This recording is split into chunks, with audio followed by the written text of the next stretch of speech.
Breaking news में असां share कंदासीं। लाड़काणे में हेड कांस्टेबल जे पुट जे क़त्ल वारे मामले जो IG सिंध पुलिस नोटिस वरतो है।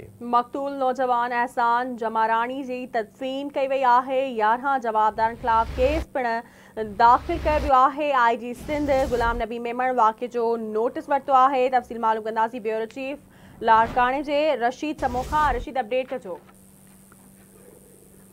जी बिल्कुल, लाड़काणे पुलिस लाइन में फायरिंग करे हेड कांस्टेबल जे नौजवान पुट के कत्ल ऐं बे हेड कांस्टेबल जे पुट के जख्मी करण वारे मामले जो IG सिंध गुलाम नबी मेमण वाक़े जो नोटिस वरतो आहे ऐं नोटिस वठंदे वारसनि सां राब्तो करे खेनि इंसाफ़ फराहम करण में ऐं फरार ॾुआरनि खे जल्द गिरफ़्तार करण जी ख़ातिरी ऐं वाक़े जो केस दहशतगर्दी एक्ट तहत 11 जवाबदारनि मथां दाख़िल किया विया है। मक़तूल नौजवान जे तदफीन कई वही है। मुख़्तलिफ़ जेके मकतब फ़िक्र जे माण्हुनि तरफ़ां वारसनि सां ताज़ियत जो सिलसिलो जेको आहे उहो हुते जारी आहे हुन जे ॻोठ में। ऐं लाड़काणे जे पुलिस लाइन थाणे में पुलिस लाइन में जेको आहे गुज़िरियल राति हथियार बंदनि सां क़त्ल थी वियल पुलिस हेड कांस्टेबल जो पुटु एहसन अली जमारानी ऐं ॿियो पुलिस हेड कांस्टेबल आहे अबड़े जो पुटु सरफराज़ अबड़ियो वाक़े जो IG सिंध गुलाम नबी मेमण नोटिस वठंदे जेको आहे सीनियर साहब या ज़फ़र अबड़ो उन सां फोन ते राब्तो करे वाक़े बाबति तफ़सील वरता खेसि ख़ातिरी कराई आहे